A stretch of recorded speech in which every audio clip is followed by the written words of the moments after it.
ইটের একতলা জরাজীর্ণ পুরনো দালান বাড়ি, 2 কক্ষের বাড়ির ছাদে চিলেকোঠার ঘর।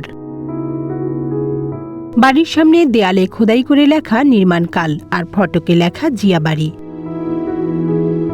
বাড়িটির সামনে ফাঁকা জায়গা, পেছনে শানবাঁধানো পুকুরঘাট। 1936 সালের 19 জানুয়ারি এ বাড়িতেই জন্ম নেন বিএনপির প্রতিষ্ঠাতা শহীদ রাষ্ট্রপতি জিয়াউর রহমান। বাড়ি ঘিরে মুগ্ধতা ছড়াচ্ছে নানা রঙের ফুল। ভিতরে শয়নকক্ষে রাখা খাট, ড্রেসিং টেবিল, সোফাসহ প্রয়াত রাষ্ট্রপতি জিয়াউর রহমানের ব্যবহার করা আসবাবপত্র। গেল 1.5 যুগ অনেকটাই ভুতুরে চেহারাতে ছিল এই বাড়ি। তবে আওয়ামী লীগ সরকার পতনের পর বেড়েছে লোকসমাগম। এলাকার মানুষ জানান, গ্রামের কাদামাটি, পানি, জমির আইল ধরে বেড়ে ওঠা কিশোর জিয়াই হন বাংলাদেশের শীর্ষ একজন। মেধা, ত্যাগ আর দেশের জন্য ভালোবাসা ছিল বলেই তিনি বীরত্বপূর্ণ অবদান রেখে এক অনন্য জিয়াউর রহমান হয়ে উঠতে পেরেছিলেন। শহীদ রাষ্ট্রপতি জিয়াউর রহমানের ছোঁয়া নাই, এমন কোনো সেক্টর নেই যেখানে তার হাতের ছোঁয়া নাই, এবং এখানে সে সফল হয়নি। আপনি কৃষির কথা বলেন, শিল্পের কথা বলেন, আপনার শিক্ষার কথা বলেন, আপনি যেখানে আপনি তাকাবেন সেখানেই শহীদ জিয়াউর রহমানের সফলতা। শহীদ রাষ্ট্রপতি জিয়াউর রহমানের কোনো ব্যর্থতা নেই। মানুষের অল্প সময়ের মধ্যে মানুষের কৃষি বিপ্লব করেছেন, শ্রমিকদের জন্য কাজের ব্যবস্থা করেছেন। এই অল্প সময়ের মধ্যে নিজের দায়িত্ব নিয়ে মানুষের জন্য যে দ্রুত গতিতে কাজ করা যায়, যার জন্য 3.5 বছরের মধ্যে বাংলাদেশের মানুষের জন্য যে কাজগুলো করেছেন, আজও মানুষ তাকে গভীর শ্রদ্ধা স্মরণ করে। এবং আমি বিশ্বাস করি বাংলাদেশ যতদিন থাকবে, বাংলাদেশের মাটিতে চন্দ্র সূর্য যতদিন থাকবে, শহীদ রাষ্ট্রপতি জিয়া রহমানের যে অমর কীর্তি সেগুলো মানুষের অন্তরে রয়ে যাবে এবং তার প্রতি মানুষের ভালোবাসা অব্যাহত থাকবে।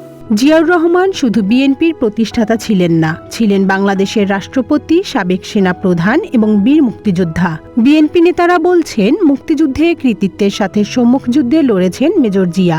দেশের ক্রান্তি লগ্নে দায়িত্ব নিয়ে গড়েন ইতিহাস। ওনার গ্রামের বাড়িতে যাওয়ার জন্য আপনারা জানেন যে একটা বড় একটা খাল আছে আর কি।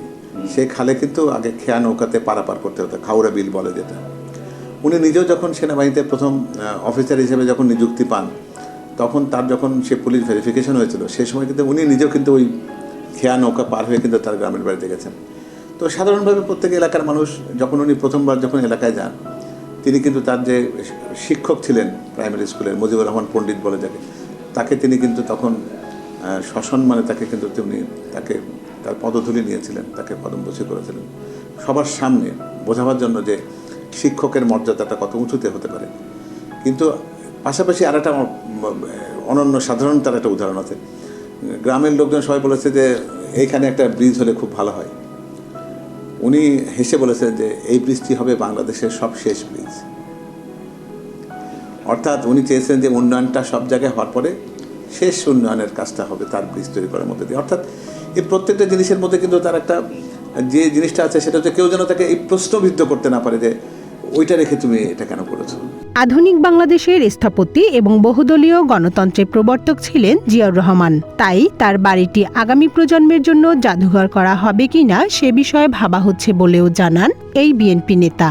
জীবন যেখানে উনি প্রাইমারি স্কুলে কিছুদিন বাগবাড়িতে লেখাপড়া করেছেন, সেই ইতিহাসটাকে সাথে রাখা, মুক্তিযুদ্ধে তার স্বাধীনতার ঘোষণা সেটাকে সামনে রাখা, মুক্তিযুদ্ধ করার নাম করে তিনি পাকিস্তানিদের সাথে সম্মুখ সমর প্রথম হয়েছে কালুরঘাটের প্রথম যে যুদ্ধে তার ট্রুপেরই একজন কর্মকর্তা লেফটেন্যান্ট শমশের মোবিন তিনি কিন্তু আহত হয়েছিলেন সেই কালুরঘাট যুদ্ধে পাকিস্তানিদের বিরুদ্ধে। প্রথম সম্মুখ সমর কিন্তু ওইটা বাংলাদেশের রণাঙ্গনের ইতিহাসে। এই কথাগুলো কিন্তু আমাদের মুক্তিযুদ্ধের ইতিহাসের কোথাও কিন্তু খুব চর্চিত হয় না। এবং আন্তর্জাতিক পরিমণ্ডলেও খেয়াল করে দেখবেন যে ওনার অসংখ্য অবদান রয়েছে। যেমন আল কুদস কমিটিতে উনি অন্যতম একজন সদস্য থেকে কিন্তু ইরান ইরাকের যুদ্ধের মীমাংসা করার দায়িত্ব ওনার উপর বর্তিত হয়েছে।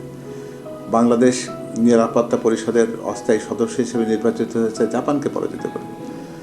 এবং ওনার যে উপদেষ্টা পরিষদ বা মন্ত্রিসভা, সেখানে যে বরেণ্য ব্যক্তিগুলোকে সংযুক্ত উনি করেছিলেন, ডক্টর ইব্রাহিমের মতো মানুষকে, অধ্যাপক আবুল ফজল সাহেবকে, শামসুল ইসলাম সাহেবকে, ফসিউদ্দিন মাহতাবকে, এরকম অসংখ্য মানুষকে তিনি নিয়ে এসেছিলেন যাদেরকে দেশের মানুষ এক বাক্যে বরেণ্য মানুষ বলে জানে। তো ফলে সামগ্রিকভাবে এই বিষয়টিকে কিন্তু ওখানে যদি আমরা চিত্রিত করতে না পারি, শুধু বিরাট বড় একটা সৌধ তৈরি করলাম, সেটা কিন্তু জিয়া রহমানকে বোঝায় না। জিয়াউর রহমান মুক্তিযুদ্ধের অন্যতম সেক্টর কমান্ডার ও জেট ফোর্সের অধিনায়ক ছিলেন। মুক্তিযুদ্ধে বীরত্বের জন্য তাকে বীরুত্তম উপাধিতে ভূষিত করে বাংলাদেশ সরকার। কানিজ নুসরাত, ওয়ান, ন্যাশনাল ডেস্ক।